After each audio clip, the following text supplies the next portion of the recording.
Welcome to the Forza Horizon 3 Tuning Guide. I'll be your host Guns, and in this tuning guide, my goal is to give you a better understanding of how to tune your vehicle in Forza Horizon 3 for optimal racing conditions. If you have any questions, feel free to ask them in the comments down below, or check out our other video guides and see if they answer them. If this guide helps you, please feel free to subscribe to the channel and like the video. It always helps. Welcome to another episode of Forza Horizon 3 Tuning Guides. I'm Guns, I'll be your host today and showing you how to tune your vehicles to your specification. And today, I have a problem with Godzilla. Godzilla's a great car, love it to death. Nissan GTR is one of my favorite cars of all time, but it currently has an issue. Well, you can't see it when I'm drifting, but it understeers currently. And sometimes all-wheel drive cars do this because they're giving more power to the front than they are to the rear. So how can we get it to not understeer? As you can see, the car is pulling wide. It's really quite strange. That's full lock, and I'm not really turning much.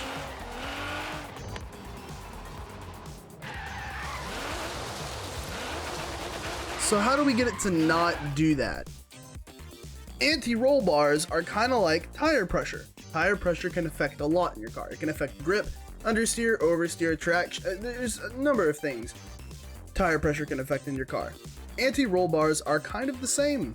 So in order to address how anti-roll bars affect your car, what we have to do is we have to look at the three main types of cars that we have. There's front-wheel drive, all-wheel drive, and rear-wheel drive. Now, there are differences in whether the engine's in the front, mid, or rear, but we're not going to address those because this game, as far as I can tell, does not necessarily take that into account when we're working with anti-roll bars, and that can have some adjustments in how you want to tune your stiffness of your anti-roll bars. Now, what are anti-roll bars? Anti-roll bars are the bar between your two tires. It's literally a bar that connects your tires together. If you were to look under the car, there's a bar going from the right wheel to the left wheel. And what does this do? Well, when you're going around a corner, your car wants to lift up to the left side or the right side. So let's say, for instance, we're turning right. When we turn right, the right side of the car is going to lift up slightly, and you can see that a little bit now. Not so well in the GTR because the GTR is a very good sports car, but you can see the right side lifting up a little bit. If we turn left, the left side's going to lift up a little bit. The faster you go, the more this effect is exaggerated, and that's a plan. This creates an issue because the right side or the left side, depending on which way we're turning, will have less traction, which can cause oversteer, understeer, no traction at all, loss of power, loss of speed, or a number of other things that you just don't want when you're racing, which is why we have anti-roll bars, or some people call them anti-sway bars. So how do we adjust this in order to compensate for this understeer, oversteer, loss of traction, and the many other problems that come with body roll and tires lifting off the ground?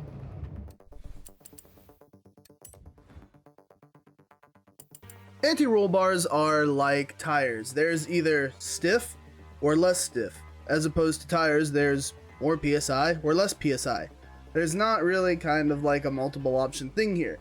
But the softness or stiffness, you can't really make metal soft, so I'm just going to say less stiff. The stiffness of your anti-roll bars can drastically affect how your car performs. The more stiffness you have basically means the more oversteer you have, which is actually an issue I'm kind of currently having. Not the oversteer, but the understeer. Now, while if you read this description on the side, it doesn't actually say anything about understeer here, because generally, anti-roll bars aren't associated with understeer. But it can create some understeer, as you're currently seeing in my front tires. So how do we adjust this? We increase the stiffness. It's literally as simple as that, kind of, in a basic sense of things, for those of you that just want to learn the basics of the cars.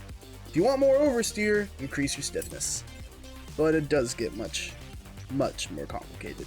So here we are again, and my turn-in seems a lot better this time around, actually.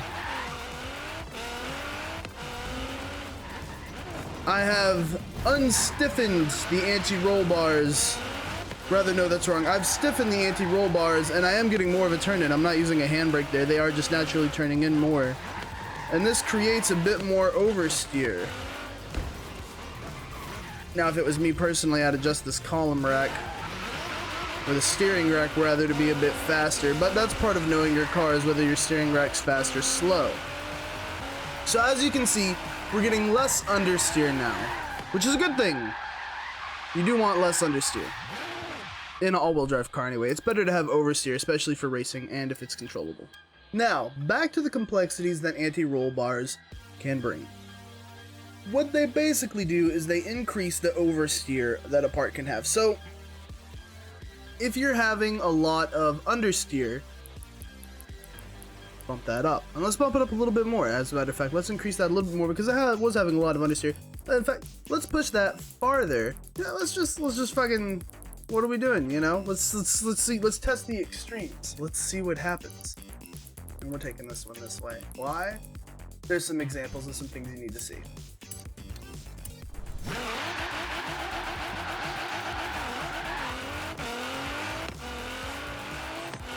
As you can see, the turn-in response is actually much sharper than it was before, and I don't feel like I have that much understeer right now. But it's doing something else to my car.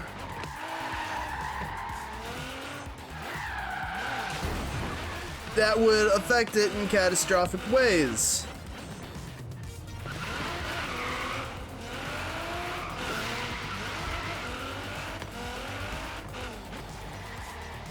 So if you're paying attention right now, I'm still getting understeer. But I have better turn-in response. Why is that? If I have better turn-in response, I should have less understeer. And then drifting, I seem out of control and a little hayward. It's actually a little bit difficult to control. Why is that? Except that was pretty beautiful, but that was all skill right there.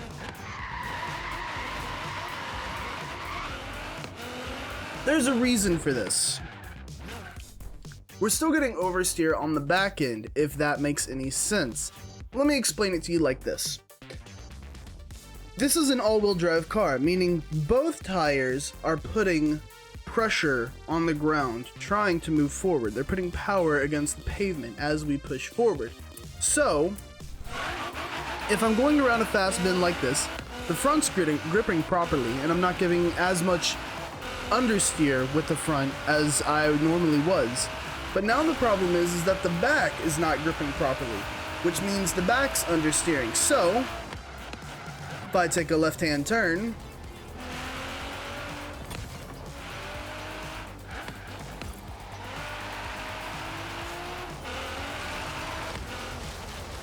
I still pull wide.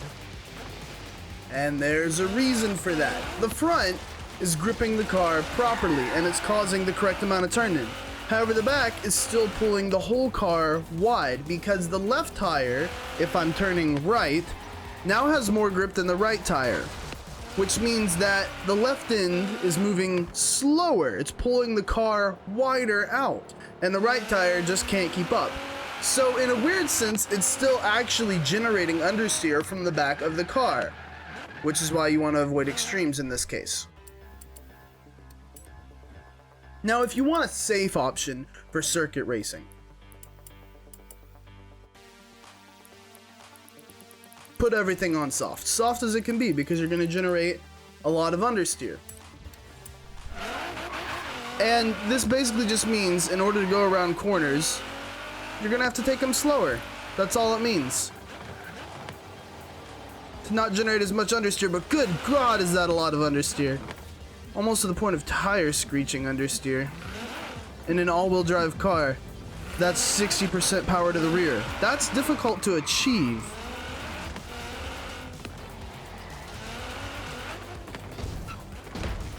But we have somehow managed to do it. And what is supposed to be a drifting monster, we're now producing monstrous amounts of oversteer. Look at that. Alright, now obviously understeer and oversteer are best exhibited at high speeds. So low speeds, it's a lot harder to recognize. Now, let's bump these up to, I don't know, kind of maybe go a little bit You think? Just to maybe, we'll see if we want to drift, right? This is what we would do to drift. So let's drift. That doesn't seem to be working for our driftiness. Ah, too much. Thought I handled that pretty well, but apparently the game says that's too much. Again, what's the problem here? This is all about drifting, right? Well, if you increase your stiffness that much, you're producing so much oversteer that the car becomes ungainly, uncontrollable. It wants to lurch, and it wants to go further into the oversteer than you really want. It's going to wildly lose control and start spinning is basically what you're going to start doing here. So that's why you want to avoid the extremes of soft or stiff. And of course you can tune this to the specifics that you want until you feel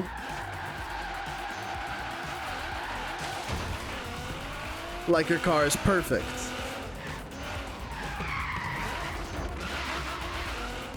Minus player skill here, which I'm exhibiting greatly, obviously.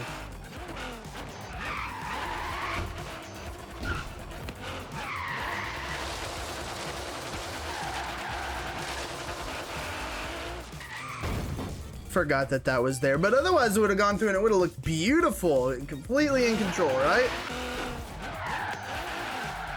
So at this point, I am mostly in control of my GTR. Mostly. Occasionally it decides to have a fight with me.